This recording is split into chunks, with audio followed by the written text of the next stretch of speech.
ನಮಸ್ಕಾರ ವೀಕ್ಷಕರೇ, ಚಂದನ ಮಂಥನ ಕಾರ್ಯಕ್ರಮಕ್ಕೆ ಸ್ವಾಗತ. ಚಂದನ ಮಂಥನ ಕಾರ್ಯಕ್ರಮದಲ್ಲಿ ನವೀಕರಿಸಬಹುದಾದ ಇಂಧನ ಭವಿಷ್ಯದ ಭರವಸೆ ಅನ್ನೋ ವಿಚಾರಕ್ಕೆ ಸಂಬಂಧಪಟ್ಟಂತೆ ಮಾತನಾಡ್ತಾ ಇದ್ದೀವಿ. ನೈಸರ್ಗಿಕ ದತ್ತವಾಗಿ ಗಾಳಿ, ನೀರು, ಸೂರ್ಯನಿಂದ ಬರುವಂತಹ ಶಕ್ತಿಯನ್ನು ಉಪಯೋಗಿಸಿಕೊಂಡು ನವೀಕರಿಸಬಹುದಾದ ಇಂಧನವನ್ನು ತಯಾರಿಸಬಹುದು. ಇದು ಎಂದಿಗೂ ಕೂಡ ಮುಗಿದು ಹೋಗೋದಿಲ್ಲ. ಹಾಗಾದರೆ ಇದರ ಮಹತ್ವ ಏನು? ಇದಕ್ಕೆ ಸಂಬಂಧಪಟ್ಟಂತೆ ಅನೇಕ ವಿಚಾರಗಳನ್ನು ತಿಳಿಸ್ಕೊಡೋದಕ್ಕೆ ಇಂದಿನ ಕಾರ್ಯಕ್ರಮದಲ್ಲಿ ನಮ್ಮ ಜೊತೆಗೆ ವಿಶೇಷ ಅತಿಥಿಗಳಿದ್ದಾರೆ. ರಮೇಶ್ ಶಿವಣ್ಣ ಅವರು ನಮ್ಮ ಜೊತೆಗಿದ್ದಾರೆ. ಸಂಸ್ಥಾಪಕ ಅಧ್ಯಕ್ಷರು, ಕರ್ನಾಟಕ ನವೀಕರಿಸಬಹುದಾದ ಇಂಧನ ವ್ಯವಸ್ಥೆಗಳ ತಯಾರಕರ ಸಂಘ, ಹಾಗೆಯೇ ಅಧ್ಯಕ್ಷರು, ಹಸಿರು ಸಮಿತಿ, FKCCI. ನಮಸ್ಕಾರ ಸರ್, ಕಾರ್ಯಕ್ರಮಕ್ಕೆ ಸ್ವಾಗತ. ನಮಸ್ಕಾರ. ಈ ನವೀಕರಿಸಬಹುದಾದ ಇಂಧನ ಅಂತಂದರೆ ಎಲ್ರಿಗೂ ಕೂಡ ತಿಳಿದೇ ಇದೆ, ನ್ಯಾಚುರಲ್ ಆಗಿ ಸಿಗುವಂತಹ ಸಂಪತ್ತನ್ನು ಬಳಸಿಕೊಂಡು ತಯಾರಿಸಬಹುದು ಅಂತ. ಆದರೆ ಉದ್ಯಮಿಗಳ ದೃಷ್ಟಿಯಿಂದ ಹೇಳೋದಾದರೆ ಯಾವ ರೀತಿಯ ವ್ಯಾಖ್ಯಾನ ಮಾಡ್ತೀರಿ? ಮೊದಲು ನಾವು ಪ್ರಾರಂಭಿಸಿದ್ದು ನಮ್ಮ ಪರಿಸರಕ್ಕೆ ಹಾನಿಯಾಗ್ತಿರೋದನ್ನು ತಡೆಗಟ್ಟೋಕ್ಕೋಸ್ಕರ, ಕಾರ್ಬನ್ ಎಮಿಷನ್ನ ಕಮ್ಮಿ ಮಾಡಲಿಕ್ಕೋಸ್ಕರ ನಾವು ಈ ಒಂದು ರಿನ್ಯೂಬಲ್ ಎನರ್ಜಿನ ಸೂರ್ಯನಿಂದ ಇರ್ಬೋದು, ಪವನ ಶಕ್ತಿಯಿಂದ ಇರ್ಬೋದು, ಅಥವಾ ಈ ನಮ್ಮ ನೀರಿನಿಂದ ಹೈಡ್ರೋ, ಈ ಪ್ರಾಜೆಕ್ಟ್ಗಳಿಂದ ಎನರ್ಜಿನ ನಾವು ತಗೊಳೋಕ್ಕೋಸ್ಕರ ನಾವು ಇದನ್ನ ಪ್ರಾರಂಭಿಸಿದ್ವು. ಆದರೆ ಬರ್ತಾ ಬರ್ತಾ ಏನಾಗಿದೆ ಅಂದರೆ, ಈ ರಿನ್ಯೂಬಲ್ ಎನರ್ಜಿ ಇನ್ವೆಸ್ಟ್ಮೆಂಟು ಎಷ್ಟು ಅಟ್ರಾಕ್ಟಿವ್ ಇದೆ ಅಂದರೆ, ಈಗ ನಮ್ಮ ನ್ಯಾಚುರಲ್ ಮುಂಚೆ ನಾವು ಏನು ಕನ್ವೆನ್ಷನಲ್ ಪವರ್ ಜನ್ರೇಷನ್ ಏನು ಮಾಡ್ತಾಯಿದ್ವಿ, ಫೋಸಲ್ ಫ್ಯೂಯಲ್ಲು, ಅದಕ್ಕಿಂತ ಕಮ್ಮಿಯಾಗಿದೆ ಇನ್ವೆಸ್ಟ್ಮೆಂಟು. ಅದು ಭಾಳ ಇನ್ವೆಸ್ಟರ್ಗೆ ಅಟ್ರಾಕ್ಟಿವ್ ಇದೆ. ಇನ್ವೆಸ್ಟ್ ಮಾಡೋವಂಥ ಇವರೇ ಅಲ್ಲ, ನಮ್ಮ ಇಂಡಿವಿಜುವಲ್ಲು ನಾವು ಮನೆಗಳಿಗೆ ಹಾಕೊಳ್ಳಿ, ಅಥವಾ ನಾವು ರೈತರುಗಳು ನಮ್ಮ ತೋಟಗಳಿಗೆ ಹಾಕೊಳ್ಳಿ, ಇವರೆಲ್ಲರಿಗೂ ಒಂದು ಇನ್ವೆಸ್ಟ್ಮೆಂಟ್ ಅಟ್ರಾಕ್ಟಿವು. ಬೇರೆ ಕಡೆಯಿಂದ ಪವರ್ ಪರ್ಚೇಸ್ ಮಾಡಿದ್ರೆ ಎಷ್ಟು ಕಾಸ್ಟ್ ಆಗುತ್ತೋ ಅದಕ್ಕಿಂತ ಚೀಪಾಗುತ್ತೆ. ಈ ರೀತಿ ನಮ್ಮ investor point of view, business point of view ಇದೊಂದು ಅಟ್ರಾಕ್ಟಿವ್ ಇನ್ವೆಸ್ಟ್ಮೆಂಟ್ ಆಗಿದೆ. ಅದಲ್ಲದೆ ಇತ್ತೀಚೆಗೆ ನಾವೆಲ್ಲ ನೋಡಿದ್ದೀವಿ, ವಾರ್ ಸ್ಟಾರ್ಟ್ ಆದಾಗ ನಮಗೆ ಎನರ್ಜಿಯ ಒಂದು ಇಂಪೋರ್ಟ್ ಆಫ್ ಫೋಸಲ್ ಫ್ಯೂಯಲ್ ಒಂದು ಬಿಗ್ ಚಾಲೆಂಜ್ ಆಯಿತು, ಸವಾಲಾಯಿತು ನಮ್ಮ ಮುಂದೆ. ಆವತ್ತಿನ ದಿನಕ್ಕೆ ಎನರ್ಜಿ ಸೆಕ್ಯೂರಿಟಿ ಅನ್ನೋದು ಪ್ರತಿಯೊಬ್ಬರು ಮಾತಾಡೋಕ್ಕೆ ಪ್ರಾರಂಭಿಸಿದರು. ಆಗ ಗೊತ್ತಾಯಿತು ನಮಗೆ, ನಮ್ಮ ದೇಶದಲ್ಲೇ ನಮ್ಮಲ್ಲಿ ಸಿಗ್ತಕ್ಕಂಥ ಸಂಪನ್ಮೂಲಗಳನ್ನ ಉಪಯೋಗಿಸ್ಕೊಂಡು ಹೇಗೆ ನಾವು ಸೋಲಾರ್ ಇರ್ಬೋದು, ವಿಂಡ್ ಇರ್ಬೋದು, ಮತ್ತು ಹೈಡ್ರೋ ಇರ್ಬೋದು, ಪವರ್ನ ಜನ್ರೇಷನ್ ಮಾಡ್ಕೊಬೋದು. ನಾವು ಸೆಲ್ಫ್ ಸಫಿಷಿಯೆಂಟ್ ಆಗ್ಬೋದು. ನಾವು ಇನ್ನೊಬ್ಬರ ಮೇಲೆ ಡಿಪೆಂಡ್ ಆಗಬಾರ್ದು, ನಾಳೆ ಇನ್ನೊಬ್ಬರ ಹತ್ರ ನಾವು ಇಂಪೋರ್ಟ್ ಮಾಡಬಾರ್ದು. ಆ ರೀತಿ ಒಂದು ಅವಕಾಶ ನಾವು ಈ ಒಂದು ರಿನ್ಯೂಬಲ್ ಎನರ್ಜಿಯಲ್ಲಿದೆ. ಅದಕ್ಕೋಸ್ಕರ ಇದು ಬಹಳ ಇಂಟ್ರೆಸ್ಟಿಂಗ್ ಇದೆ. ಅಕ್ಷಯ್ ಊರ್ಜಾ ದಿವಸ್ ಅಂತೇಳಿ ಪ್ರತಿ ವರ್ಷ ಆಚರಿಸಲಾಗುತ್ತೆ. ಇದು ಉದ್ಯಮಿಗಳಿಗೆ ಹಾಗೆಯೇ ಹೂಡಿಕೆದಾರರಿಗೆ ಯಾವ ರೀತಿಯಾದಂತಹ ಒಂದು ಸಂದೇಶವನ್ನು ನೀಡುತ್ತೆ? ಈ ಅಕ್ಷಯ್ ಊರ್ಜಾ ದಿವಸ ಏನು ಮಾಡ್ತೀವಿ, ನಾವು ಸುಮಾರು ಅವೇರ್ನೆಸ್ ಕಾರ್ಯಕ್ರಮಗಳನ್ನ ಮಾಡ್ತೀವಿ. ಇದನ್ನ ರಿನ್ಯೂಬಲ್ ಎನರ್ಜಿ ಡೇ ಅಂತ ಕರಿತೀವಿ.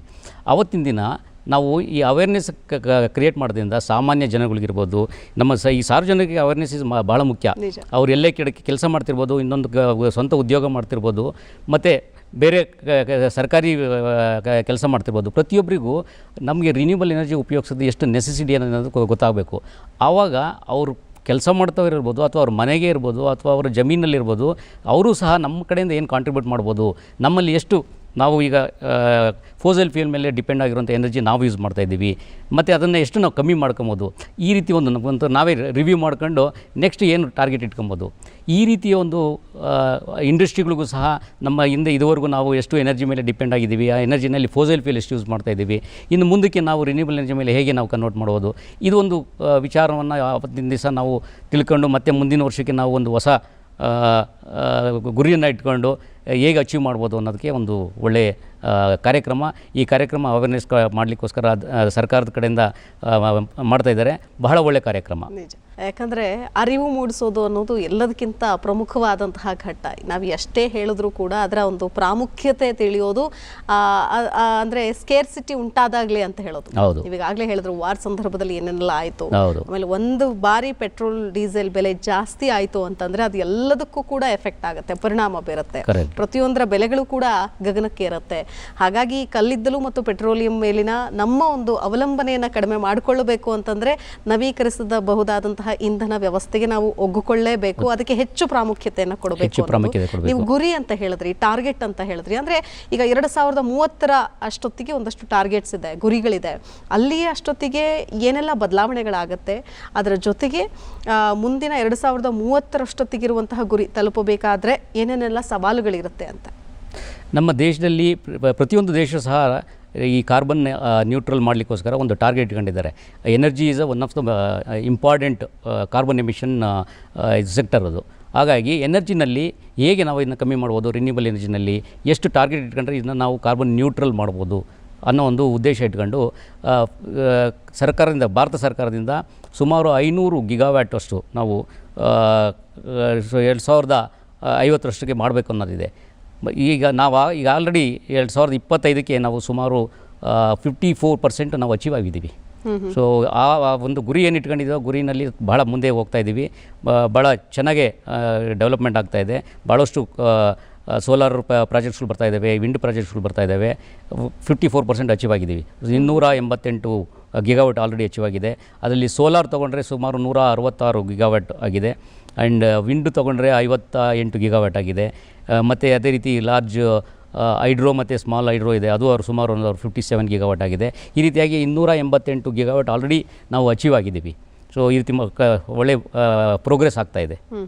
ಇನ್ನು ಇದು ಉತ್ಪಾದಕರ ಪಾಲಿಗೂ ಕೂಡ ಒಂದು ಅತಿ ದೊಡ್ಡ ಅಪರ್ಚುನಿಟಿ ಅಂತ ಹೇಳ್ಬೋದು. ಹೌದು. ಯಾವ ಹಂತದಲ್ಲಿದೆ ಇವಾಗ ಅಂತ ಹೇಳ್ಬೋದು ಸರ್, ಹೇಗೆಲ್ಲ ತಲುಪಿದೆ ಅಂತ? ಇನ್ವೆಸ್ಟರ್ ಪಾಯಿಂಟ್ ಆಫ್ ವ್ಯೂ, ಇದರಲ್ಲಿ ಇನ್ವೆಸ್ಟರ್ ಪಾಯಿಂಟ್ ಆಫ್ ವ್ಯೂ ಒಂದು ಪವರ್ ಜನ್ರೇಷನ್ಗೆ ನಮ್ಮಲ್ಲಿ ಈಗ ಆಗ್ತಾ ಇರೋಕ್ಕಂಥ ರಿಟರ್ನ್ಸ್ ನೋಡಿದಾಗ ಒಳ್ಳೆ ರಿಟರ್ನ್ಸ್ ಇದೆ. ಅದಕ್ಕೋಸ್ಕರ ಬಹಳಷ್ಟು ಜನ ಇನ್ವೆಸ್ಟರ್ಸ್ ಇಲ್ಲಿ ನಮ್ಮ ಇಂಡಿಯಾಕ್ಕೆ ಬರ್ತಾ ಇದ್ದಾರೆ. ಆ್ಯಂಡ್ ಇಂಡಿಯಾ ಈಸ್ ಒಳ್ಳೆ ಈಕೋಸಿಸ್ಟಮ್ ಇನ್ವೆಸ್ಟ್ ಮಾಡೋರಿಗೆ, ಅವ್ರಿಗೆ ಇನ್ವೆಸ್ಟ್ಮೆಂಟ್ ತೊಗೊಂಡೋಗ್ಲಿಕ್ಕೆ.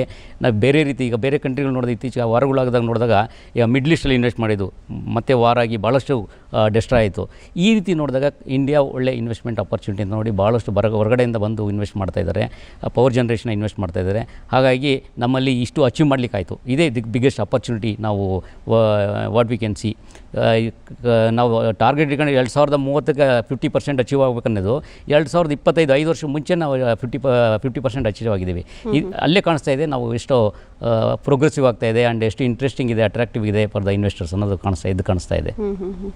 ಇದ್ರ ಜೊತೆಗೆ ಮತ್ತೊಂದು ಪ್ರಮುಖವಾದಂತಹ ಯೋಜನೆ ಅಂತಂದರೆ ಜವಾಹರ್ಲಾಲ್ ನೆಹರು ರಾಷ್ಟ್ರೀಯ ಸೌರ ಮಿಷನ್, ಸೌರ ಉತ್ಪಾದಕರ ಪಾಲಿಗೆ ಒಂದು ಅತಿದೊಡ್ಡ ಅಪರ್ಚುನಿಟಿ ಅಂತ ಹೇಳ್ಬೋದು. ಸೊ ಈ ಒಂದು ಕಂಪನಿಗಳ ಬೆಳವಣಿಗೆಗೆ ಎಷ್ಟರ ಮಟ್ಟಿಗೆ ಸಹಾಯ ಆಗುತ್ತೆ ಇದು? GNNSM ಅನ್ನೋದೊಂದು ನ್ಯಾಷನಲ್ ಮಿಷನ್ನ ನಾವು ಸೋಲಾರ್ ಇಂಡಸ್ಟ್ರಿನಲ್ಲಿ ನಾವು ಗ್ಲೋಬಲ್ಲಾಗೆ ಲೀಡರ್ ಆಗಬೇಕು ಅನ್ನೋ ಒಂದು ಉದ್ದೇಶದಿಂದ ಒಂದು ಮಿಷನ್ನ ಪ್ರಾರಂಭಿಸಿದರು.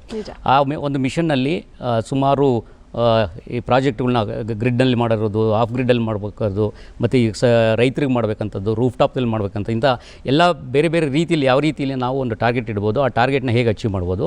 ಅದನ್ನ ಅಚೀವ್ ಮಾಡಬೇಕಂದ್ರೆ ನಮ್ಮಲ್ಲಿ ಸೆಂಟ್ರಲ್ ಗೌರ್ಮೆಂಟಿಂದ ನಾವು ಏನು ಫೈನಾನ್ಷಿಯಲ್ ಅಸಿಸ್ಟೆನ್ಸ್ ಕೊಡ್ಬೋದು. ಸೊ ಆ ರೀತಿ ಒಂದು ಕಾರ್ಯಕ್ರಮ ಹಾಕ್ಕೊಂಡ್ರು. ಆ ಕಾರ್ಯಕ್ರಮ ಹಾಕ್ಕೊಂಡಾಗ ಭಾಳಷ್ಟು ಇನ್ವೆಸ್ಟರ್ ಇರ್ಬೋದು ಅಥವಾ ನಮ್ಮ ಇಲ್ಲಿ ಪ್ರಾಜೆಕ್ಟ್ ಮಾಡೋವಂಥ ಡೆವಲಪರ್ಸ್ ಇರ್ತಾರೆ, ಮತ್ತು ಇವರು EPC ಕಾಂಟ್ರಾಕ್ಟರ್ಸ್ ಇರ್ತಾರೆ, ಅವ್ರಿಗೆಲ್ಲ ಒಂದು ಗೈಡ್ಲೈನ್ ಸಿಕ್ತು. ಸೊ ಇಷ್ಟು ಆಪರ್ಚುನಿಟಿ ಇದೆ, ಇಷ್ಟು ಇನ್ವೆಸ್ಟ್ಮೆಂಟ್ ಗೌರ್ಮೆಂಟಿಂದ ಆಗ್ತಾ ಇದೆ, ಇಷ್ಟು ಪ್ರೈವೇಟ್ನವ್ರು ಇನ್ವೆಸ್ಟ್ ಮಾಡ್ತಾ ಇದ್ದಾರೆ, ಇನ್ವೆಸ್ಟರ್ಗೂ ಅಟ್ರಾಕ್ಷನ್ ಇದೆ ಬಿಕಾಸ್ ಆಫ್ ಇನ್ಸೆಂಟಿವ್ಸು. ಸೊ ಸುಮಾರು ಇನ್ಸೆಂಟಿವ್ ಕೊಟ್ಟರು, ಸಬ್ಸಿಡಿ ಕೊಟ್ಟರು. ಆಮೇಲೆ ಮ್ಯಾನುಫ್ಯಾಕ್ಚರ್ಗೆ PLI ಸ್ಕೀಮ್ ಅಂತ ಅಂದ್ಬಿಟ್ಟು ಮ್ಯಾನುಫ್ಯಾಕ್ಚರಿಂಗ್ಗೆ ಎಂಕರೇಜ್ ಮಾಡಲಿಕ್ಕೋಸ್ಕರ ಈ ಸೆಗ್ಮೆಂಟಲ್ಲಿ ಮ್ಯಾನುಫ್ಯಾಕ್ಚರಿಂಗ್ ಜಾಸ್ತಿ ಆಗಬೇಕು ಅಂತ ಅದಕ್ಕೂ ಸಹ ಸುಮಾರು ಇನ್ಸೆಂಟಿವ್ ಕೊಟ್ಟರು. ಸೊ ಈ ಎಲ್ಲ ಒಂದು ಗೈಡ್ಲೈನ್ ಸಿಕ್ತು. ಇದರಿಂದ ನಮಗೆ ಇಂಡಸ್ಟ್ರಿಗೆ ಸುಮಾರು ಜನ ಸ್ಟೇಕ್ ಹೋಲ್ಡರ್ಸ್ ಏನಂತ ಹೇಳ್ತೀವಿ, ಮ್ಯಾನುಫ್ಯಾಕ್ಚರ್ ಇರ್ಬೋದು, EPC ಕಾಂಟ್ರಾಕ್ಟರ್ಸ್ ಇರ್ಬೋದು, ಡೆವಲಪರ್ಸ್ ಇರ್ಬೋದು, ಇನ್ವೆಸ್ಟರ್ಸ್ ಇರ್ಬೋದು, ಅವರು ಬಂದು ಈ ಸೆಕ್ಟರ್ನಲ್ಲಿ ಕೆಲಸ ಮಾಡಲಿಕ್ಕೆ ಒಂದು ಗೈಡ್ಲೈನ್ ಸಿಕ್ತು. ಆದ್ದರಿಂದ ಈ ಮಿಷನ್ ಬಹಳ ಅನುಕೂಲ ಆಗ್ತಾ ಇದೆ ನಮಗೆ. ನೀವು ಹೇಳಿದ್ರಿ ಈಗ ಸೌರಶಕ್ತಿ ಅಥವಾ ಈ JNNSMಗಿರುವಂತಹ ಒಂದು ಪ್ರಾಮುಖ್ಯತೆ ಎಷ್ಟರ ಮಟ್ಟಿಗೆ ಪಸರಿಸ್ತಾ ಇದೆ ಅಂತ ನೋಡ್ತಾ ಇದ್ದೀವಿ. ಸಬ್ಸಿಡಿ ಬಹಳಷ್ಟು ಅಟ್ರಾಕ್ಟ್ ಮಾಡ್ತಾ ಇದೆ ಇನ್ವೆಸ್ಟರ್ಸ್ಗೆ. ಅದೇ ರೀತಿ ಪ್ರತಿಯೊಬ್ಬರು ಕೂಡ ನಾವು ಇದರಲ್ಲಿ ಹೂಡಿಕೆ ಮಾಡಿದ್ರೆ ಒಳ್ಳೆಯದಾಗತ್ತೆ ಅನ್ನುವಂಥ ನಿಟ್ಟಿನಲ್ಲೂ ಕೂಡ ಸಾಮಾನ್ಯರು ಕೂಡ ಇದರ ಅರಿವನ್ನು ಮೂಡಿಸ್ಕೊಳ್ಳೋದು ಬಹಳ ಮುಖ್ಯ ಆಗುತ್ತೆ ಅನ್ನೋದು. ಇದರ ಜೊತೆಗೆ ಮತ್ತೊಂದು ಯೋಜನೆ ಅಂದರೆ ಗ್ರೀನ್ ಎನರ್ಜಿ ಕಾರಿಡಾರ್. ಇದು ಬಹಳ ಪ್ರಮುಖವಾದಂತಹ ಒಂದು ಯೋಜನೆ ಅಂತ ಹೇಳ್ಬೋದು. ಇದರ ಒಂದು ಗ್ರಿಡ್ ಸಂಪರ್ಕದ ಸಮಸ್ಯೆಗಳು ಅಂತ ಅನ್ನೋದಾಗಿರ್ಬೋದು ಅಥವಾ ಡೆವಲಪರ್ಗಳು ಎದುರಿಸ್ತಾ ಇರುವಂತಹ ಸಮಸ್ಯೆಗಳು, ಚಾಲೆಂಜಸ್ ಅಂತ ನೋಡೋದಾದರೆ ಏನು ಹೇಳ್ತೀರಿ? ಈ ಗ್ರೀನ್ ಎನರ್ಜಿ ಕಾರಿಡಾರ್ ಅಂತಂದರೆ ಈಗ ನಮ್ಮಲ್ಲಿ ಕೆಲವು ಕಡೆ ವಿಂಡ್ ಪೊಟೆನ್ಷಿಯಲ್ ಇದೆ, ಅಲ್ಲಿ ಮಾತ್ರ ವಿಂಡ್ ಮಾಡಲಿಕ್ಕಾಗುತ್ತೆ, ಬೇರೆ ಕಡೆ ಎಲ್ಲ ಕಡೆ ಮಾಡಲಿಕ್ಕಾಗಲ್ಲ. ಅದೇ ರೀತಿ ಸೋಲಾರಲ್ಲೂ ಅಷ್ಟೇ, ಕೆಲವು ಸ್ಟೇಟ್ಗಳಲ್ಲಿ ಸೋಲಾರ್ಗೆ ಒಳ್ಳೆ ಲ್ಯಾಂಡ್ ಇರ್ಬೋದು ಅಥವಾ ಸನ್ ಲೈಟ್ ಇರ್ಬೋದು, ಇದೆಲ್ಲ ತುಂಬ ಚೆನ್ನಾಗಿದೆ. ಇದನ್ನು ನಾವು ಇದರಲ್ಲಿ ನಾರ್ತ್ ಈಸ್ಟಲ್ಲಿ ಅಥವಾ ಹಿಮಾಲಯ ಹತ್ರ ಮಾಡಲಿಕ್ಕಾಗೋದಿಲ್ಲ. ಹಾಗಾಗಿ ಸೋಲಾರ್ ಒಂದು ಕಡೆ ಆಗ್ತಿರುತ್ತೆ, ವಿಂಡ್ ಒಂದು ಕಡೆ ಆಗ್ತಿರುತ್ತೆ. ಈಗ ಇಲ್ಲಿ ಜನರೇಟ್ ಆಗಿರೋ ಪವರು ಬೇರೆ ಕಡೆ ನಾವು ಟ್ರಾನ್ಸ್ಮಿಟ್ ಮಾಡಬೇಕಂದ್ರೆ ಇಲ್ಲೇನಾಗುತ್ತೆ, ಆ ಗ್ರಿಡ್ ಲೈನ್ ಬೇಕಲ್ಲ, ಅಲ್ಲಿಂದ ಕನೆಕ್ಟ್ ಟ್ರಾನ್ಸ್ಮಿಟ್ ಮಾಡಲಿಕ್ಕೆ ಟ್ರಾನ್ಸ್ಮಿಷನ್ ಲೈನ್ ಬೇಕಲ್ಲ, ಅದು ಈ ಸ್ಟೇಟಿಂದ ಇನ್ನೊಂದು ಸ್ಟೇಟ್ಗೆ ಬೇಕು. ಆ ಲೈನು ಮುಂಚೆ ಇರಲಿಲ್ಲ. ಓಲ್ ನ್ಯಾಷನಲ್ ಡಿಸೆಂಟ್ರಲೈಸ್ ಆಗಿತ್ತು. ನಮ್ಮ ಕರ್ನಾಟಕದ ಜನ್ರೇಷನ್ ನಾವೇ ಮಾಡ್ತಾಯಿದ್ವು, ನಮ್ಮ ಕರ್ನಾಟಕದಲ್ಲಿ ಮಾತ್ರ ಯೂಸ್ ಮಾಡ್ತಾಯಿದ್ವು. ನಮ್ಮ ಈಗ ಕರ್ನಾಟಕದಲ್ಲಿ ಸೋಲಾರ್ ಜಾಸ್ತಿ ಮಾಡಿದಾಗ ಇದನ್ನು ಬೇರೆ ಸ್ಟೇಟ್ಗಳು ಕೊಡಬೇಕಂದ್ರೆ ನಮಗೆ ಕಾರಿಡಾರ್ ಬೇಕಾಗುತ್ತೆ. ಅದಕ್ಕೆ they built A green corridor ಅಂತ, ಅದಕ್ಕೆ ಒಂದು ಸಪ್ರೇಟ್ ಈ ರೀತಿ ಎಲ್ಲಿ ಎಕ್ಸೆಸ್ ಸೋಲಾರ್ ಇದೆ, ಎಲ್ಲಿ ಎಕ್ಸೆಸ್ ಆಫ್ ವಿಂಡ್ ಇದೆ ಅದನ್ನು ಟ್ರಾನ್ಸ್ಮಿಟ್ ಮಾಡಲಿಕ್ಕೆ ಅದು ಟೈಮಿಂಗ್ ಇದೆ. ಈಗ ಡೇ ಟೈಮ್ನಲ್ಲಿ ಟ್ರಾನ್ಸ್ಮಿಟ್ ಮಾಡಬೇಕು, ಅದಕ್ಕೋಸ್ಕರ ಸಪ್ರೇಟ್ ಒಂದು ಕಾರಿಡಾರ್ ಮಾಡಿದ್ರು. ಹಾಗಾಗಿ ಗ್ರೀನ್ ಕಾರಿಡಾರ್ ಇಸ್ ತುಂಬ ಭಾಳ ಇಂಪಾರ್ಟೆಂಟು. ನಮ್ಮ ಈ ರಿನ್ಯೂಬಲ್ ಎನರ್ಜಿ ಗ್ರೋತ್ ಹೆಚ್ಚಿಗೆ ಕೆಪಾಸಿಟಿ ಬಿಲ್ಡ್ ಆದಂಗೆ ಕಾರಿಡಾರ್ಸ್ ಇಂಪಾರ್ಟೆಂಟು. ಅದನ್ನು ಗ್ರೀನ್ ಕಾರಿಡಾರನ್ನು ನಾವು ಸರ್ಕಾರದಿಂದ ಭಾಳಷ್ಟು ಕಡೆ ಮಾಡ್ತಾ ಇದ್ದಾರೆ. ಈಗ ಆಲ್ರೆಡಿ ಸುಮಾರು 30 ಗಿಗಾ ಅವ್ರದ್ದು ಪ್ಲ್ಯಾನ್ ಪ್ರಕಾರ 30 ಗಿಗಾವಾಟಷ್ಟು ಟ್ರಾನ್ಸ್ಮಿಟ್ ಮಾಡೋಕ್ಕೆ ಕೆಲವು ರಾಜಸ್ಥಾನ, ಗುಜರಾತು ಮತ್ತು ಕರ್ನಾಟಕ ಇರ್ಬೋದು. ಇತ್ತೀಚೆಗೆ ಲೇ ಲಡಾಖ್ನ ಸಹ ಸುಮಾರು ಒಂದು 12 ಗಿಗಾವಾಟಷ್ಟು ಟ್ರಾನ್ಸ್ಮಿಟ್ ಮಾಡಲಿಕ್ಕೋಸ್ಕರ ಗ್ರೀನ್ ಕಾರಿಡಾರ್ ಮಾಡ್ತಾಯಿದ್ದಾರೆ. ಮುಂದೆ ಅವ್ರಿಗೆ ಪ್ಲ್ಯಾನ್ ಇರೋದು ಫೇಸ್ 3ನಲ್ಲಿ they have a plan 135 gigawatt of transmission ಮಾಡಬೇಕಂತ. ಈಗೇನು ನಾವೇನು ಮಾಡ್ತಾಯಿದ್ದೀವಿ ಆ ಎಲ್ಲ ಪವರನ್ನು ಟ್ರಾನ್ಸ್ಮಿಟ್ ಮಾಡೋಕ್ಕೆ ಗ್ರೀನ್ ಕಾರಿಡಾರ್ನ ಒಂದು ಕ್ರಿಯೇಟ್ ಮಾಡ್ತಾಯಿದ್ದಾರೆ. ಸೊ ಈ ಒಂದು ಗ್ರಿಡ್ಡು ಬಹಳ ಮುಖ್ಯ ನಮಗೆ. ಪವರ್ ಜನ್ರೇಷನ್ ಜಾಸ್ತಿ ಮಾಡಿದಾಗ ಟ್ರಾನ್ಸ್ಮಿಟ್ ಮಾಡೋಕ್ಕೆ, ಇಲ್ಲಾಂತಂದರೆ ಕಟೈಲ್ಮೆಂಟ್ ಅಂತಂದರೆ ಪವರ್ನ ಕಟ್ ಮಾಡ್ತಾರೆ. ನಾವು ಜನ್ರೇಟ್ ಆಗ್ತಾ ಇರುತ್ತೆ ಕರ್ನಾಟಕದಲ್ಲಿ, ಬಟ್ ಅದನ್ನ ಯೂಸ್ ಮಾಡೋರು ಯಾರು ಇರೋದಿಲ್ಲ. ಅಥವಾ ರಾಜಸ್ಥಾನದಲ್ಲಿ ಜನ್ರೇಟ್ ಆಗ್ತಾ ಇರುತ್ತೆ, ಅದನ್ನ ಯೂಸ್ ಮಾಡೋಕ್ಕೆ ಈಗ ನಾರ್ತ್ ಈಸ್ಟ್ಗೆ ಇರ್ಬೋದು, ಬೇರೆ ಮಧ್ಯಪ್ರದೇಶ್ಗೆ, ಜಾರ್ಖಂಡ್ಗೆ ಕಳಿಸ್ಲಿಕ್ಕೆ ಟ್ರಾನ್ಸ್ಮಿಷನ್ ಲೈನ್ ಇರೋದಿಲ್ಲ. ಸೊ ಗ್ರೀನ್ ಕಾರಿಡಾರ್ ಇದ್ದಾಗ ಅಲ್ಲಿ ಜನ್ರೇಟ್ ಆಗಿರೋದು ಇವರಿಗೆ ಪವರ್ ಚೆನ್ನಾಗಿ ಟ್ರಾನ್ಸ್ಮಿಟ್ ಆಗುತ್ತೆ. ಸೊ PM ಕುಸುಮ್ ಯೋಜನೆ ಅಂದರೆ ರೈತರ ಜೊತೆಗೂಡಿ ಕೈ ಜೋಡಿಸಿ ಕೆಲಸ ಮಾಡೋದಕ್ಕೆ ಒಂದು ಅವಕಾಶ. ಈ ಸಂದರ್ಭದಲ್ಲಿ ಉದ್ಯಮಿಗಳಿಗಾಗಿರ್ಬೋದು ಅಥವಾ ಡೆವಲಪರ್ಗಳಿಗಾಗಿರ್ಬೋದು, ಸೊ ಯಾವ ರೀತಿಯಾದಂಥ ಒಂದು ವ್ಯಾಪಾರ ಮಾರುಕಟ್ಟೆ ಸೃಷ್ಟಿಯಾಗುತ್ತೆ? ಯಾಕಂತಂದರೆ ರೈತರ ಜೊತೆಗೆ ಅಂತಂದಾಗ ಸರ್ಕಾರಗಳು ಕೂಡ ಇದು ವ್ಯಾಪಾರದ ದೃಷ್ಟಿಯಿಂದ ನೋಡೋದಿಲ್ಲ. ಸಹಾಯ ಆಗಲಿ, ಕೃಷಿ ಯೋಜನೆಗಳು ಮುಂದಕ್ಕೆ ಹೋಗಲಿ, ಅವ್ರಿಗೂ ಕೂಡ ಲಾಭ ಆಗಲಿ ಅನ್ನೋ ದೃಷ್ಟಿಯಲ್ಲಿ. ಬಟ್ ಉದ್ಯಮಿಗಳು ಅಂತ ಬಂದಾಗ ಅಲ್ಲಿ ಕೂಡ ಇನ್ವೆಸ್ಟ್ಮೆಂಟ್ ಅಂತ ಬಂದಾಗ ಸೊ ರೈತರ ಜೊತೆಗೂಡಿ ನಡೆಸೋದು ಯಾವ ರೀತಿಯಾಗಿರುತ್ತೆ? ರೈತರದ್ದು ಈಗ ಪ್ರತಿಯೊಂದು ರಾಜ್ಯದಲ್ಲಿ ನೋಡಿದ್ರೆ ರೈತರಿಗೆ ಕೊಡ್ತಿರ್ತಕ್ಕಂಥ ಪವರ್ ಏನಾಗ್ತಾ ಇದೆ, ಈಗ ಸಬ್ಸಿಡಿನಲ್ಲಿ ಕೊಡ್ತಾ ಇದ್ದಾರೆ. ಸೊ ಅದನ್ನು ಪವರ್ ಫ್ರೀಯಾಗೆ ಸರ್ಕಾರಗಳು ಅವ್ರ ಸರ್ಕಾರದ ಒಂದು ದೇಶದಿಂದ ಪ್ರತಿಯೊಂದು ಕಡೆ ಕೊಡ್ತಾ ಇದ್ದಾರೆ. ಅದನ್ನು ಕಾಂಪನ್ಸೇಟ್ ಮಾಡೋಕ್ಕೆ ಬೇರೆ ಕಡೆ ಒಂದು ಟ್ಯಾಕ್ಸ್ ಆಗಿ ಆ್ಯಡ್ ಮಾಡ್ತಾ ಇದ್ದಾರೆ. ಈ ಒಂದು PM ಕುಸುಮ್ ಯೋಜನೆ ಏನಿದೆ, ಆ PM ಕುಸುಮ್ನಲ್ಲಿ ಸೆಂಟ್ರಲ್ ಗೌರ್ಮೆಂಟಿಂದ ಒಂದು ಸ್ಕೀಮ್ನಲ್ಲಿ ಒಂದು ಫಂಡ್ ಬಿಟ್ಟಿದ್ದಾರೆ.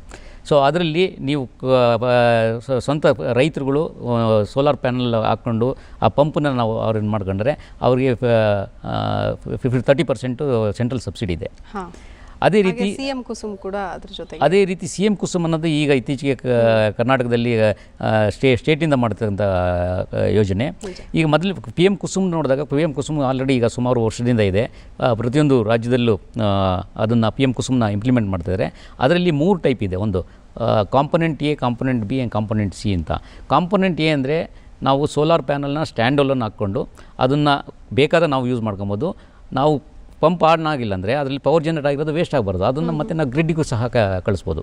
ಸೊ ಅದರಿಂದ ರೈತರು ನಾವು ಅವ್ರು ಸ್ವಂತ ಇನ್ವೆಸ್ಟ್ ಮಾಡಿ ಪವರ್ ಕನ್ಸ್ಯೂಮ್ ಮಾಡೋದಲ್ಲದೆ ಪಂಪ್ನ ರನ್ ಮಾಡ್ಕೊಳೋದ್ರಲ್ಲದೆ ಅದನ್ನ ಪವರ್ನ ಸೇಲ್ ಮಾಡಿ ದುಡ್ಡು ತೊಗೊಳ್ಬೋದು.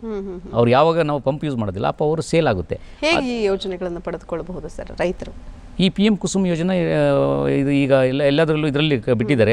ಕ್ರೆಡಲ್ ಕರ್ನಾಟಕ ರಿನ್ಯೂಬಲ್ ಎನರ್ಜಿ ಅಂತ ನೋಡಲ್ ಏಜೆನ್ಸಿ ಇದೆ, ನೋಡಲ್ ಏಜೆನ್ಸಿಯಲ್ಲಿ ಬಿಟ್ಟಿದ್ದಾರೆ. ಅದರಲ್ಲಿ ಇವರು ಅಪ್ಲೈ ಮಾಡಬೇಕು. ಅಪ್ಲಿಕೇಶನ್ನು ಆನ್ಲೈನಲ್ಲಿ ಅಪ್ಲಿಕೇಶನ್ ಮಾಡಿದ್ರೆ ಆ ಕ್ರೆಡಲಿಂದ ಅಲಾಟ್ ಮಾಡ್ತಾರೆ. ಯಾರ್ಯಾರು ಅಪ್ಲೈ ಮಾಡಿದ್ದಾರೆ ಅವ್ರಿಗೆಲ್ಲ ಒಂದು ಅಲಾಟ್ ಮಾಡ್ತಾರೆ. ಅವ್ರಿಗೆ ಅಲಾಟ್ ಮಾಡಿದಾಗ ಇದನ್ನು ಇಂಪ್ಲಿಮೆಂಟ್ ಮಾಡ್ತಾರೆ. ಇಂತಿಷ್ಟೇ ಅಂತ ಮಾನದಂಡಗಳಿದೆಯಾ ಇದಕ್ಕೆ ಅಪ್ಲೈ ಮಾಡೋದಕ್ಕೆ? ಇಲ್ಲ, ರೈತರಿಗೆ ಯಾವುದೇ ಇದಿಲ್ಲ. ಇದರಲ್ಲಿ ಕೆಪಾಸಿಟಿ ಇದೆ 3 ಕಿಲೋವ್ಯಾಟು, 5 ಕಿಲೋವ್ಯಾಟು, 7.5 ಕಿಲೋವ್ಯಾಟು ಈ ರೀತಿ ಕೆಪಾಸಿಟಿ ಇದೆ. ಆ ಕೆಪಾಸಿಟಿ ಲಿಮಿಟಲ್ಲಿರೋರು ಇದನ್ನ ಅಪ್ಲೈ ಮಾಡ್ಬೋದು ಆ ಸ್ಕೀಮ್ನಲ್ಲಿ ತೊಗೊಳ್ಲಿಕ್ಕೆ, ಸಬ್ಸಿಡಿ ತೊಗೊಳ್ಲಿಕ್ಕೆ. ಇನ್ನು ಹೈಯರ್ ಕೆಪಾಸಿಟಿ ಇತ್ತಂದರೆ ಸಬ್ಸಿಡಿ ಇರೋದಿಲ್ಲ, ಅವರು ಹಾಗೆ ಹಾಕೊಬೋದು. ಹೈಯರ್ ಕೆಪಾಸಿಟಿ ಅಂದರೆ ಈಗ ದೊಡ್ಡ ದೊಡ್ಡ ಕಾಫಿ ಎಸ್ಟೇಟ್ಗಳು, ಫಾರ್ಮ್ ಹೌಸ್ಗಳು ಅವರೆಲ್ಲ ದೇರ ಓನ್ ಕೆಪಾಸಿಟಿ ಇರುತ್ತೆ, ಅವ್ರು ಹಾಕ್ಕೊಳ್ಬೋದು, ಅವ್ರು ಹಾಕ್ಕೊಂಡು ಸ್ವಂತ ಮಾಡ್ಬೋದು. ಈಗ ರೈತರಿಗೆ ಅನುಕೂಲ ಆಗೋಕ್ಕೋಸ್ಕರ ಇವ್ರಿಗೆಲ್ಲಕ್ಕೂ ಇನ್ಸೆಂಟಿವ್ ಕೊಟ್ಟಿದ್ದಾರೆ. ಆ ಇನ್ಸೆಂಟಿವ್ನಲ್ಲಿ 30% ಇದೆ. ಮತ್ತು ಕೆಲವರು ರಾಜ್ಯಗಳು ಮ್ಯಾಚಿಂಗ್ ಗ್ರ್ಯಾಂಟ್ ಅಂತ ಕೊಟ್ಟಿದ್ದಾರೆ. 30% ಅಲ್ಲಿಂದ ಕೊಡ್ತಾರೆ, ಮತ್ತು ಸ್ಟೇಟಿಂದ 50% ಕೊಡ್ತಾರೆ. ಟೋಟಲಿ 80%. ಇನ್ನು ಓನ್ಲಿ 20% ರೈತರುಗಳು ಇನ್ವೆಸ್ಟ್ ಮಾಡಬೇಕಾಗುತ್ತೆ. ಸೊ ಹಾಗಾಗಿ ಆ ರೈತರುಗಳಿಗೆ ಇನ್ವೆಸ್ಟ್ಮೆಂಟ್ ಬರ್ಡನ್ ಇರೋದಿಲ್ಲ. ಒಂದು. ಸೆಕೆಂಡು, ಈಗ ಮುಂಚೆ ನಮ್ಮಲ್ಲಿ ನೋಡಿ, ಈಗ ರೈತರಿಗೆ ಫ್ರೀ ಪವರ್ ಕೊಡೋ ಒಂದು ಯೋಜನೆಯಲ್ಲಿ ಡೇ ಟೈಮ್ನೇ ಪವರ್ ಇರ್ತಿಲ್ಲ, 6 ಅವರ್ ಪವರ್ ಇಲ್ಲ, ನೈಟ್ನಲ್ಲಿ ಯಾವಾಗಲೂ 1 ಅವರ್ ಕೊಡೋರು. ನೈಟಲ್ಲಿ ಅವರದ್ದು ಮನೆಯಿಂದ ಎದ್ದೋಗಿ ಆ ನೈಟ್ 1 ಅವರ್ನಲ್ಲಿ ಆನ್ ಮಾಡಿ ನೀರು ಹರಿಸ್ಬೇಕಾಯಿತು. ಆ ನೀರು ಹರಿಸಿ ಅವರು ಬೇಸಾಯ ಮಾಡಬೇಕಾಯಿತು. ಬೇಸಾಯಗಳು ಸರಿಯಾಗಿ ಆಗ್ತಿಲ್ಲ, ಅವ್ರು ಪ್ಲ್ಯಾನ್ ಮಾಡಲಿಕ್ಕೆ ಆಗ್ತಿಲ್ಲ. ಈಗ ನಮ್ಮ ಇದೊಂದು ಸ್ಕೀಮ್ನಲ್ಲಿ PM ಕುಸುಮ್ ಸ್ಕೀಮ್ನಲ್ಲಿ ಅವರು ಪಂಪ್ ಸೆಟ್ಗೆ ಸೋಲಾರ್ ಹಾಕ್ಕೊಂಡ್ರೆ, ಡೇ ಟೈಮ್ನಲ್ಲಿ ಮಾರ್ನಿಂಗ್ 9 o'clock ಸೂರ್ಯ ಬಂದ ತಕ್ಷಣ ಇವರು ಪಂಪ್ ಆನ್ ಮಾಡ್ಕೊಬೋದು, ಸಾಯಂಕಾಲ 6 ಗಂಟೆವರೆಗೂ. ಇದು ಡೇ ಟೈಮ್ನಲ್ಲಿ ಅವ್ರು ಕೆಲಸನೂ ಮಾಡ್ತಾ ಇಲ್ಲಿ ನೀರನ್ನು ಹಾಯಿಸ್ಕೊಂಡು ಆಮೇಲೆ ರಾತ್ರಿ ಆಗ್ತಿದ್ದಂಗೆ ಮನೆಗೆ ಹೋಗಿ ಆರಾಮ ಮನಿಕೊಬೋದು. ಇಲ್ಲ ರಾತ್ರಿ ಹೊತ್ತು ಬಂದು ಅಲ್ಲಿ ಹಾವುಗಳು ಕಚ್ಕೊಂಡು ಅಲ್ಲೆಲ್ಲ ರಾತ್ರಿ ಎಲ್ಲ ಕಷ್ಟ ಆಗ್ತಿತ್ತು. ಸೊ ಅದೊಂದು ಸ್ಕೀಮ್ ಭಾಳ ಒಳ್ಳೆ ಸ್ಕೀಮು. ಅದರಲ್ಲಿ ಒಂದು ಈ ರೀತಿ ಸ್ವಂತ ಮಾಡ್ಕೊಂಡು ಎಕ್ಸ್ಪೋರ್ಟ್ ಮಾಡಿ ದುಡ್ಡನ್ನು ಮಾಡ್ಬೋದು. ಇನ್ನೊಂದಿದೆ, ಅದೇನು ಬೇಡ, ನನಗೆ ಎಷ್ಟು ಬೇಕೋ ಅಷ್ಟು ಬೇಕು ಹಾಕೋಣದಂತ ಒಂದು ಸ್ಟ್ಯಾಂಡಲೋನ್ ಕಾಂಪೊನೆಂಟ್ B ಅಂತ ಇದೆ. ಇನ್ನೊಂದು ಕಾಂಪೊನೆಂಟ್ C ಅಂತ ಇದೆ, ಅಲ್ಲಿ ರೈತರು ಇನ್ವೆಸ್ಟ್ ಮಾಡಬೇಕಾಗಿಲ್ಲ. ಸೊ ಅದರಲ್ಲಿ ಈಗ ಸರ್ಕಾರ ಏನು ಮಾಡಿದೆ, ಒಂದು ಸಬ್ಸ್ಟೇಷನ್ ಹತ್ರ ಸುಮಾರು ಒಂದು 50-60 ಪಂಪ್ಗಳು ಕನೆಕ್ಟ್ ಆಗಿರ್ತವೆ ಆ ಒಂದು ಸಬ್ಸ್ಟೇಷನ್ಗೆ. ಅದಕ್ಕೆ ಆ ಸಬ್ಸ್ಟೇಷನ್ಗೆ ಯಾವ ಕನೆಕ್ಟ್ ಆಗಿದೆ ಅವನ್ನೆಲ್ಲನೂ ತಂದುಬಿಟ್ಟು ಒಂದು ಫೀಡರ್ಗೆ ಮಾಡಿಬಿಟ್ಟು ಅದು ಫೀಡರ್ ಲೆವೆಲ್ ಕುಸುಮ್ ಯೋಜನೆ ಅಂತ C ಲೆವೆಲ್ ಮಾಡಿದ್ದಾರೆ. ಅದರಲ್ಲಿ ಇಲ್ಲಿ ಯಾರಾದರೂ ಈಗ ಇನ್ವೆಸ್ಟ್ ಮಾಡೋ ಕೆಪಾಸಿಟಿ ಇರ್ತಾರಲ್ಲ ಅವ್ರಿಗೆ ಸರ್ಕಾರದಿಂದ ಕಾಲ್ ಮಾಡಿದ್ದಾರೆ, ಅಥವಾ ಇವರೇ ರೈತರಲ್ಲಿ ಯಾರಾದರೂ ಕೆಪಾಸಿಟಿ ಇದ್ದರೆ, ಅವ್ರ ಜಮೀನಿದ್ರೆ ಸಬ್ಸ್ಟೇಷನ್ ನಿಯರ್ ಬೈ, ಆ ಜಮೀನಲ್ಲಿ ಆ ಟೆಂಡರ್ಗೆ ಅಪ್ಲೈ ಮಾಡಿದ್ರೆ ಅವ್ರಿಗೆ ಅದನ್ನ ಅಲಾಟ್ ಮಾಡ್ತಾರೆ. ಅವರು 1 ಮೆಗಾವಾಟು, 2 ಮೆಗಾವಾಟು, 5 ಮೆಗಾವಾಟು ಇಷ್ಟು ದೊಡ್ಡ ಕೆಪಾಸಿಟಿನಲ್ಲಿ ಪರ್ಮಿಷನ್ ತಗೊಂಡು ಅವರಿಗೆ ಒಂದು ಪವರ್ ಪರ್ಚೇಸ್ ಪ್ರೊಡ್ಯೂಸ್ ಮಾಡಿ ಪವರ್ ಪರ್ಚೇಸ್ ಅಗ್ರಿಮೆಂಟ್ ಅಂತ ಕೊಡ್ತಾರೆ. ಈ ಪವರ್ ಪರ್ಚೇಸ್ ಅಗ್ರಿಮೆಂಟಲ್ಲಿ ₹3.7 ಏನೋ ಫಿಕ್ಸ್ ಮಾಡಿದ್ದಾರೆ. ಅದರಲ್ಲಿ ರಿವರ್ಸ್ ಬಿಡ್ಡಿಂಗ್ ಇದೆ. ಅವ್ರಿಗೆ ಅಲಾಟ್ ಆದರೆ ಇವರು ಆ ಪ್ಲ್ಯಾಂಟನ್ನು ಇವ್ರು ಹಾಕ್ಬೋದು, ಅಥವಾ ಯಾರಾದರೂ ಜಾಯಿಂಟ್ ವೆಂಚರ್ ಮಾಡ್ಕೊಂಡು ಅಥವಾ ಇನ್ವೆಸ್ಟರ್ ಜೊತೆ ಜಾಯಿಂಟ್ ವೆಂಚರ್ ಮಾಡ್ಕೊಂಡು ಅವ್ರದ್ದೇ ಜಮೀನಿನಲ್ಲಿ ಜನರೇಟ್ ಮಾಡಿ ಆ ಸಬ್ಸ್ಟೇಷನ್ ಕೊಟ್ಟರೆ, ಆ ಸಬ್ಸ್ಟೇಷನ್ಗೆ ಏನು ಕನೆಕ್ಟ್ ಆಗಿರ್ತವೆ 50, 60 ಅಥವಾ 100 ಪಂಪ್ ಸೆಟ್ಗಳು ಅವರೆಲ್ಲರಿಗೂ ಪವರ್ ಹೋಗುತ್ತೆ. ಸೊ ಆ ಒಂದು ಒಳ್ಳೆ ಸ್ಕೀಮ್ ಇದೆ. ಅದರಲ್ಲಿ ರೈತರು ಇನ್ವೆಸ್ಟ್ಮೆಂಟೇ ಇಲ್ಲ, ಝೀರೋ ಇನ್ವೆಸ್ಟ್ಮೆಂಟು. ಇದನ್ನು ಫೀಡರ್ ಲೆವೆಲ್ ಅಂತ ಹೇಳ್ತಾರೆ. ಇದರಲ್ಲೂ ಸಹ ಭಾಳಷ್ಟು ಮುಂದೆ ಹೋಗಿದೆ. ಇದಕ್ಕೆ ಪ್ಯಾರಲ್ ಆಗಿ ಈಗ ಸೆಂಟ್ರಲ್ ಸ್ಕೀಮ್ ಏನು ನೋಡಿದ್ರು, ಈಗ ಮಾರ್ಚ್ ಒಳಗೆ ಅದನ್ನು ಸ್ಕೀಮ್ನ ಕ್ಲೋಸ್ ಮಾಡಬೇಕು ಅಂತ ಹೇಳ್ಬಿಟ್ಟು ಟಾರ್ಗೆಟ್ ಇಟ್ಟಿದ್ರು. ಆ ಟಾರ್ಗೆಟ್ ಪ್ರಕಾರ ಅವ್ರದ್ದೊಂದು number of pump set around 35 lakhs pump set ಮಾಡಬೇಕು ಅಂತೇಳಿ ಒಂದು ಬಡ್ಜೆಟ್ ಇಟ್ಟಿದ್ರು. ಅದು ಮುಗಿತಾ ಇದೆ. ಅದು ಮುಗಿತಾ ಇರೋದಕ್ಕೆ ಸ್ಟೇಟಿಂದ CM ಕುಸುಮ್ ಯೋಜನೆ ಅಂತ ಒಂದು ಈಗ ಹೊಸದಾಗಿ ಕರ್ನಾಟಕದಿಂದ ಬಿಟ್ಟಿದ್ದಾರೆ. ಕರ್ನಾಟಕದ ಈ ಸರಿ ಬಡ್ಜೆಟ್ನಲ್ಲೂ ಆಗಿದೆ 10,500 ಕೋಟಿನ ಅದಕ್ಕೆ ಬಡ್ಜೆಟ್ ಮಾಡಿದ್ದಾರೆ. ಬಡ್ಜೆಟ್ ಮಾಡಿ ಈಗ ಟೆಂಡರ್ ಕರೆದಿದ್ದಾರೆ. ಇವರು ಸಹ ಸುಮಾರು ಒಂದು 20 ಗಿಗಾವಾಟಷ್ಟು ನಾವು ಇದರಲ್ಲಿ PM ಕುಸುಮ್ನಲ್ಲಿ ಮಾಡಬೇಕು. ನಮ್ಮ ಪಂಪ್ ಸೆಟ್ ಏನಿದೆ ಆಲ್ಮೋಸ್ಟ್ ಒಂದು 25 ಲಕ್ಷ ಪಂಪ್ ಸೆಟ್ ಇದ್ದಾವೆ. ಅವೆಲ್ಲವಕ್ಕೂ ಈ ಒಂದು ಯೋಜನೆಯಿಂದ ಅನುಕೂಲ ಆಗಬೇಕು ಅನ್ನೋ ಉದ್ದೇಶದಿಂದ ಅವರು ಸಹ ಇದೇ ಫೀಡರ್ ಲೆವೆಲ್ ಟೆಂಡರ್ನ ಈಗ ಕರೆದಿದ್ದಾರೆ. ಹೌದು, ನಿಜ ಸರ್. PM ಸೂರ್ಯಘರ್ ಮುಫ್ತ್ ಬಿಜ್ಲಿ ಯೋಜನಾ ಅನ್ನೋದು ಬಹಳ ಪ್ರಸಿದ್ಧಿಯಾಗಿದೆ. ಈ ಯೋಜನೆ ಅಂದರೆ ಪ್ರತಿಯೊಂದು ಮನೆಗಳಲ್ಲೂ ಕೂಡ ಇದನ್ನ ಸೌರಶಕ್ತಿನ ಪಡೆದುಕೊಳ್ಬಹುದು. ಅದರಲ್ಲೂ ಕೂಡ ಈ ಏನಂತಾರೆ ಅಂದರೆ ಮನೆಗೂ ಸೌರಶಕ್ತಿಯ ಜೊತೆಗೆ ಅವರು ಯಾವ ರೀತಿ ಇದನ್ನ ತೆಗೆದುಕೊಂಡು ಹೋಗ್ಬೋದು, ಉದ್ಯಮಗಳ ದೃಷ್ಟಿಯಿಂದ ನೋಡೋದಾದ್ರೆ ಅಥವಾ ಮಾರುಕಟ್ಟೆ ದೃಷ್ಟಿಯಿಂದ ನೋಡೋದಾದ್ರೆ ಯಾವ ರೀತಿ ಸಹಾಯ ಆಗುತ್ತೆ, ಏನೇನೆಲ್ಲ ಪಡೆದುಕೊಳ್ಬಹುದು ಇದರಲ್ಲಿ ಅಂತ. ನಮ್ಮ ದೇಶದಲ್ಲಿ 2024ರಲ್ಲಿ ಪ್ರಾರಂಭಿಸಿದ್ರು. ಸುಮಾರು 1 ಕೋಟಿ ಮನೆ ಸೋಲಾರ್ ಹಾಕಿ ಮಾಡಬೇಕು ಅನ್ನೋ ಉದ್ದೇಶದಿಂದ ಸೆಂಟ್ರಲ್ ಗೌರ್ಮೆಂಟಿಂದ ಇದು ಸ್ಕೀಮ್ ಆಯಿತು. ಇದರಲ್ಲಿ 1 ಕೋಟಿ ಮನೆ ಮತ್ತು 75,000 ಕೋಟಿ ಸೆಂಟ್ರಲ್ ಫೈನಾನ್ಸ್ ಅಸಿಸ್ಟೆನ್ಸ್ನ ಕೊಟ್ಟಿದ್ದಾರೆ ಇದರಲ್ಲಿ.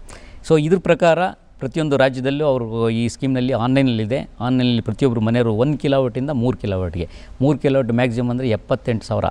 ನೀವು ಹೊಸದಾಗಿ ಇನ್ವೆಸ್ಟ್ ಮಾಡಿದ್ರೆ ಒಂದು 3 ಕಿಲೋವಾಟ್ಗೆ ಸುಮಾರು 1,80,000 ಆಗುತ್ತೆ. ಆ 1,80,000ದಲ್ಲಿ 78,000 ಸರ್ಕಾರ ಕೊಡುತ್ತೆ. ಸೊ ಇನ್ನು ಉಳಿದಿದ್ದು 1 ಲಕ್ಷ ಹಾಕಿ ನಿಮ್ಮ ಮನೆಯಲ್ಲಿ ಈ ಸೋಲಾರ್ ಹಾಕೊಂಡ್ರೆ ಆ 1 ಲಕ್ಷದ್ದು ನಿಮಗೆ ಮ್ಯಾಕ್ಸಿಮಮ್ ನಿಮ್ಮ ಇದನ್ನು ತೊಗೊಂಡ್ರೆ 4-5 ವರ್ಷಕ್ಕೆ ನೀವು ಹಾಕಿರೋ ದುಡ್ಡು ವಾಪಸ್ ಬರುತ್ತೆ. ಆಮೇಲೆ ಇನ್ನು 25 ವರ್ಷ ನೀವೇನು ಎಲೆಕ್ಟ್ರಿಸಿಟಿ ಬಿಲ್ಲೇ ಕಟ್ಟೋದಿಲ್ಲ, ಆಲ್ಮೋಸ್ಟ್ ಜೀರೋ ಇರುತ್ತೆ. ಹೊಸದಾಗಿ ನಾನು ಅಪ್ಲೈ ಮಾಡ್ಕೊಳ್ಬೇಕು ಅಂತಂದರೆ ಇದನ್ನು ಯಾವ ರೀತಿ ಮಾಡ್ಕೊಳ್ಬಹುದು, ಪ್ರೊಸೀಜರ್ ಹೇಗೆ? ಇದಕ್ಕೂ ಸಹ ಆನ್ಲೈನಲ್ಲಿದೆ. Very simple procedure. ನಮಗೆ ಬೆಸ್ಕಾಮ್ನಲ್ಲಿ ಆನ್ಲೈನಲ್ಲಿ ಹೋಗಿ ನೀವು ಜಸ್ಟ್ ನೇಮ್ ಎಂಟ್ರ್ ಮಾಡಿದರೆ ಇಮಿಡಿಯೇಟ್ಲಿ ಅವರು ಫೋನ್ ಮಾಡ್ತಾರೆ.